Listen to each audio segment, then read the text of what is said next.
ధర్మశాల 400 సంవత్సరాల చరిత్ర కలిగినటువంటి శైవ క్షేత్రం ఇప్పుడు పెను వివాదానికి కారణమవుతుంది. ఇది టోటల్‌గా 800 సంవత్సరాల క్రితం స్థాపించారు. 400 ఏళ్ల నుంచి ఇక్కడ విపరీతంగా పూజలు జరుగుతూ వచ్చినాయి. పూజారులు వైష్ణవ సంప్రదాయానికి చెందిన వాళ్ళు. దాని నిర్వహణ జైన వారసుల చేతుల్లో ఉంది.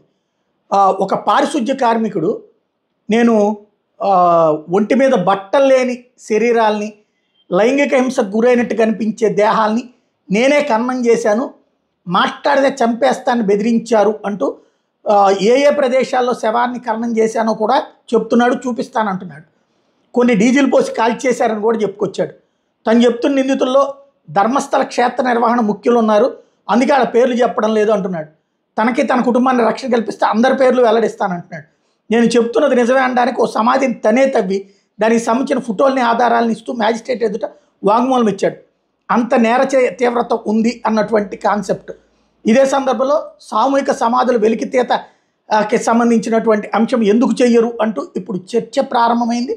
అసలు ఇందులో చనిపోయినటువంటి వాళ్ళలో ఒకళ్ళ డిఎన్ఏకి సంబంధించిన టెస్ట్కి ఒక మహిళ ముందుకు రావడంతో ఇది మరొక సంచలనమైంది. ఇప్పుడు ఈ వ్యవహారంలో సిట్ దర్యాప్తుకి ప్రభుత్వం ఆదేశించడంతో పెద్ద సంచలనం సృష్టిస్తోంది. 1995 నుంచి 2014 వరకు అత్యాచార బాధితులైన దాదాపు 100 మంది బాలికలు, మహిళల మృతదేహాలను వేరువేరు ప్రదేశాల్లో ఖననం చేశానని చెప్పడంతో ఇది చర్చకు వస్తోంది.